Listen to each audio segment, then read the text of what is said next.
"Do you remember me?"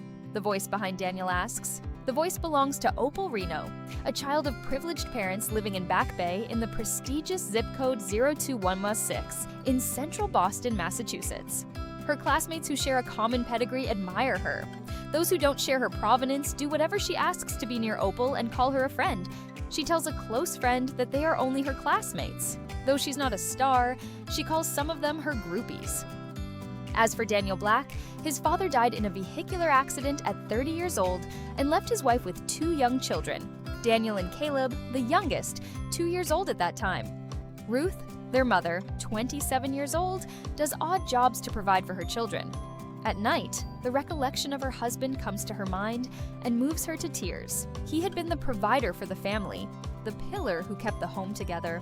Now he's gone, leaving her with 2 children and no help but God. She remembers urging her husband to get life insurance for the family in case something like that happens, but he always procrastinates, saying, "Next week," until tears run down her face. Fortunately for Daniel, the underprivileged boy has been called from an early age a gifted child by the people who know him and a brainiac by his peers. Fortunately, a teacher who has been working with him likes him and has brought his academic credentials to the headmaster.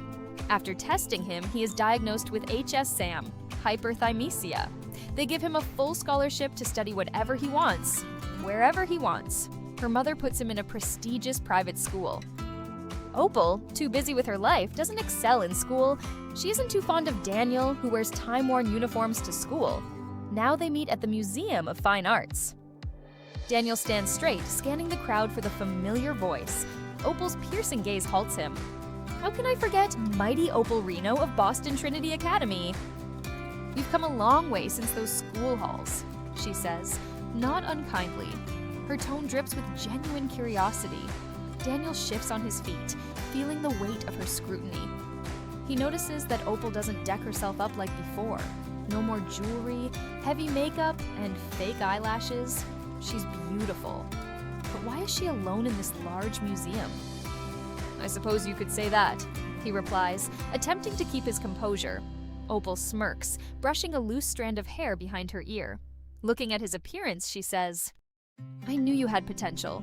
You were always buried in books. No friends. Your friends were your books, as if you were trying to devour every sentence they're in," she adds. Opal's voice is a light tease, clinging to years of unspoken tension.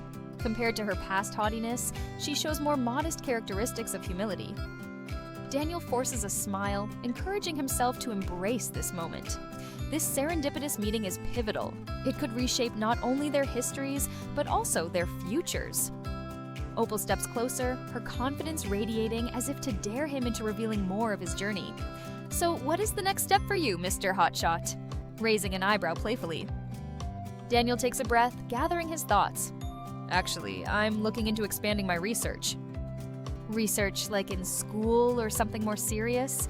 she asks, her eyes probing his, yet inquisitive, as if she genuinely wants to understand his world.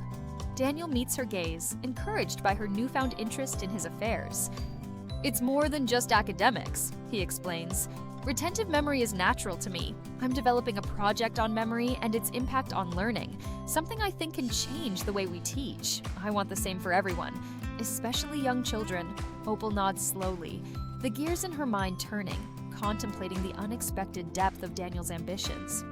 Opal tilts her head slightly and smiles, a mix of skepticism, admiration, and curiosity flickering across her face. "Changing the way we teach? That's ambitious," she asks, her tone shifting from playful to earnest. "But why memory?" Daniel feels the weight of her questioning gaze. "Memory is everything," he replies passionately, allowing the conviction in his voice to surface. "It's the foundation for learning. It shapes our understanding and experiences. If we can unlock better ways to utilize memory, we can enhance education as a whole." Opal studies him intently, a hint of respect mingling with their shared history. "You've really thought this through?" she remarks, her smile turning genuine and encouraging. "Yeah, I've been working on it for a while now." They take seats on a bench near a big painting. It's about understanding how we actually learn and remember things in life. But I want children to make learning fun. Opal's eyes widen slightly, reflecting an unexpected interest. "That's actually really insightful," she concedes. Shifting her posture to face him fully, she asks, "But how do you plan to implement that? Education systems can be so rigid." Daniel smirks, animated by her engagement. He gazes at her, trying to withdraw from the previous conversation. He asks, "What have you been doing with yourself, besides being beautiful?" She is surprised by his compliment. She smiles because he shows genuine interest in her. She meets his gaze and asks, "So you think I'm beautiful?" He nods and says, "Of course you are beautiful. Don't you think your appearance is beautiful?" Opal glances at him and smiles. She hasn't expected him to be so open about his opinion. Daniel says, smiling, "Your behavior was unstructured, but I've always thought you had a beautiful appearance. Now your humility matches your appearance. Thank you for your assessment," she says, smiling. She gazes at him constantly, studying him. As he speaks, he sees the admiration in Opal's gaze deepening, transforming their previous dynamic into something new. They say, "The eye is the window to the soul." Perhaps he doesn't want her to know his deep yearning. She says, "Tell me more about your perspective for the future." Daniel nods, encouraged by their shifting conversation. He replies, "I'm certain about some plans. Some of them are encouraging." She chuckles at his unclear statement and bites her lip as she tries to understand him. Opal leans in slightly, her eyes fill with enthusiasm. She asks with an eager voice, "Do you need my help with anything?" He scrutinizes her, nods gently, and says, "No, I'm fine. Thank you. I'll see how things go." "Okay, I understand. I wanted to ask you since... Where do you teach, Daniel?" Daniel looks around the museum's third floor where the visitors are discussing a particular artwork. He says, "I work in one of the state's universities." She gives him a loop-sided look and says, "Aren't we secretive? You are so young to teach in a university." She takes her phone and researches his name. She smiles and groans when she finds his name as a professor at Massachusetts University. She says, "Wow, you work for the best university. A young man like you is a professor at such a renowned university. You did well for yourself, kiddo. I knew you would go far. I heard that you were a poet. Are you still poetizing?" Daniel nods and smiles widely and says, "Yes, to God be the glory. Certain things tend to adhere to me even when I try to shun them." "You seem genuinely happy," Opal says. Daniel observes, noting the subtle changes in her demeanor each moment. She says, "I have finally realized that success is not always about your neighborhood or your surname, but it is about your intelligence, your objective, your journey, the people you meet along the way, and your attended achievement." She pauses, her expression turning contemplative.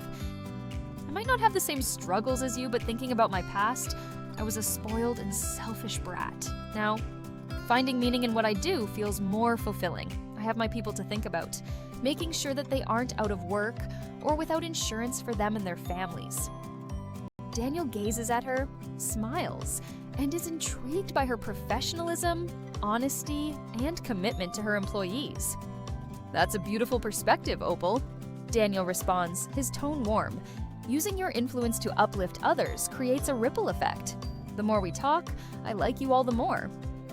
Daniel says, "I think it's essential for everyone to use their strengths wisely.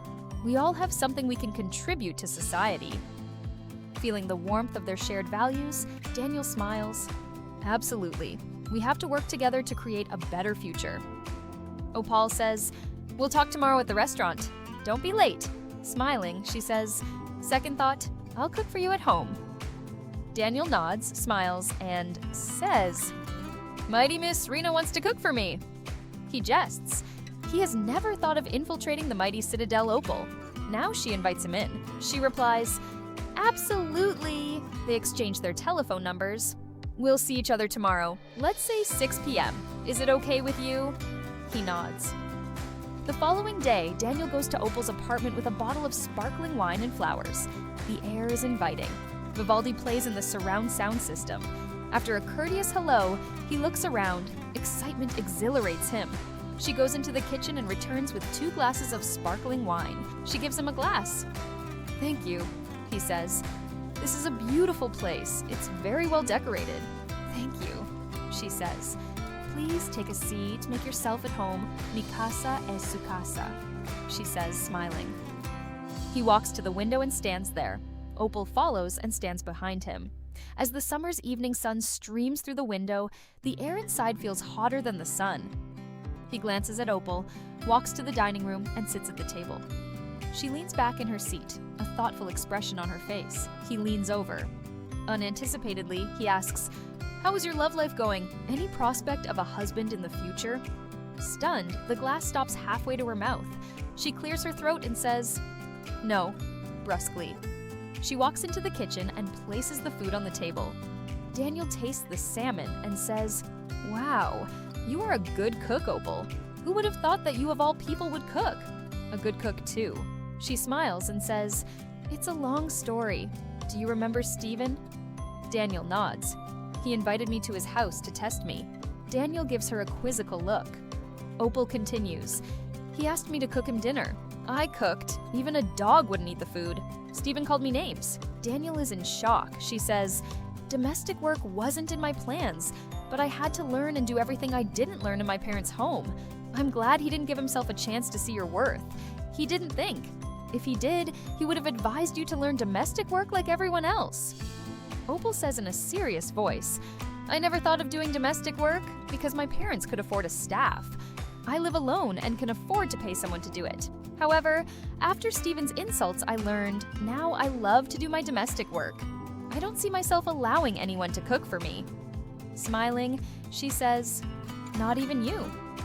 Daniel lifts his eyes and says sternly, "You've cooked for me. You will allow me to return the favor. I will take no for an answer." She chuckles. "Do you cook?" Eyeing him, she asks, "Do you know how to cook?" "My mom taught me. Besides, I've been living as a bachelor for many years. Of course, I've learned how to cook. I can say that I'm a good cook. I can even enter a culinary contest." "Bravo! I take your word for it. But you have to prove it to me. I'm looking forward to seeing your culinary skills and to eating your delicious meals." "I will cook for you as long as you want," he says, and shocks even himself. Opal puckers her lips with amusement and warmth. "It's a deal," she says with a smile, "but I have conditions." Daniel gives her an inquiring gaze and says, "Okay, what are your conditions, my dear?" "We have to synchronize," she says. He looks at Opal, a smile curling his lips, and nods. He asks, "What does your company do?"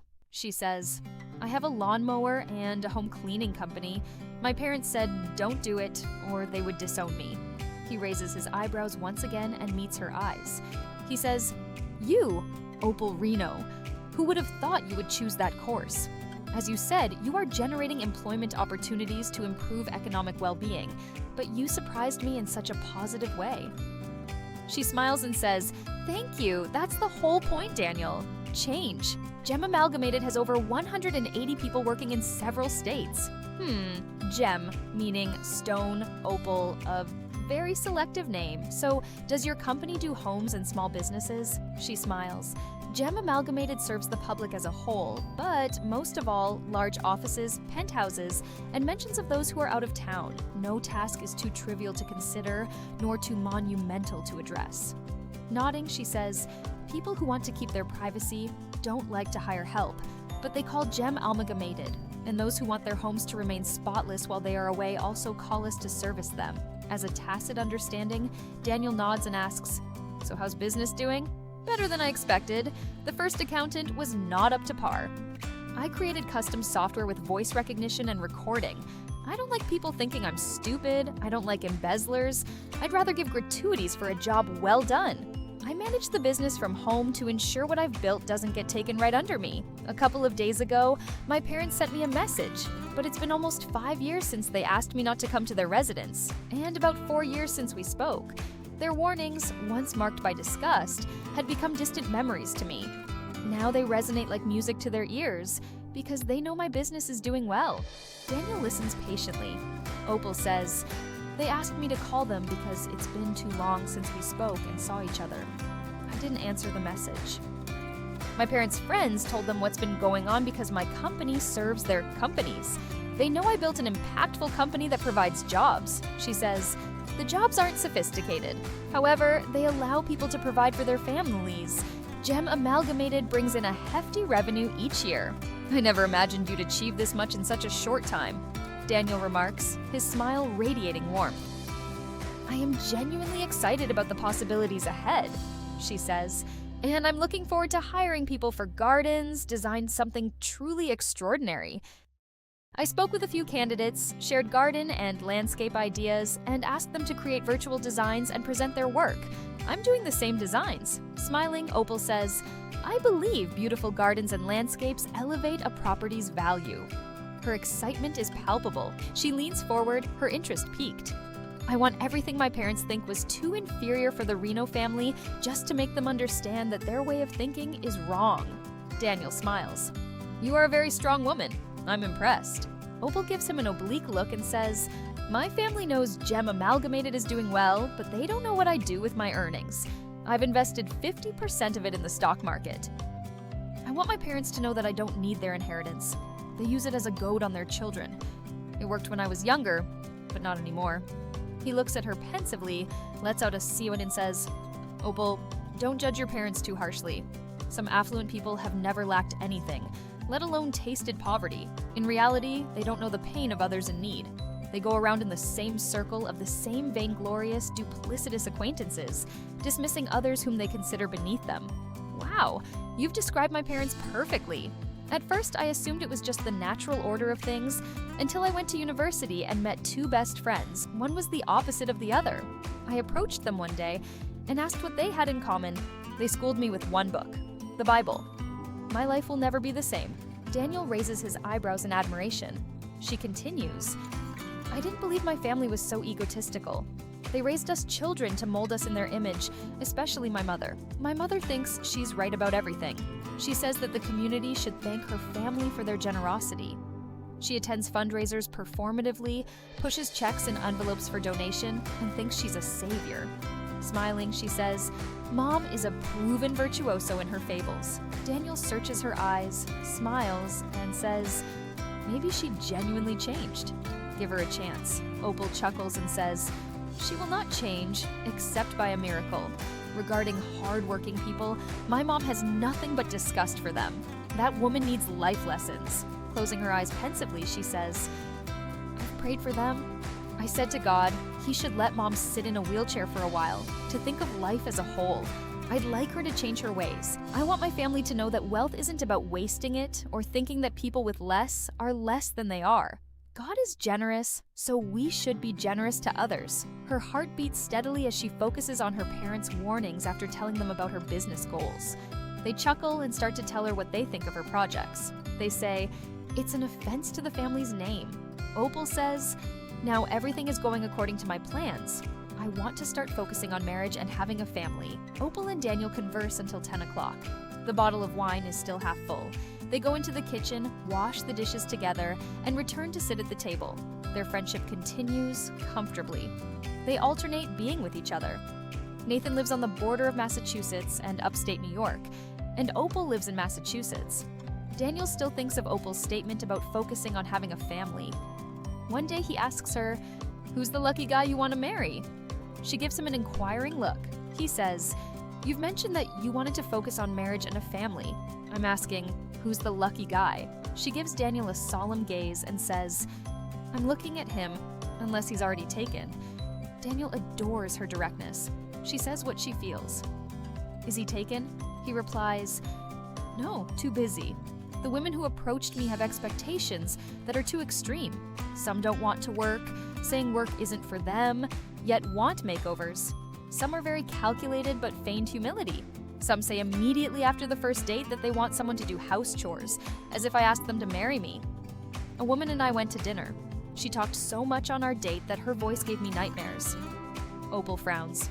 No joke. Another one brought a bridal guide on our second date. Opal chortles and says, that was very presumptuous of her, very assuming.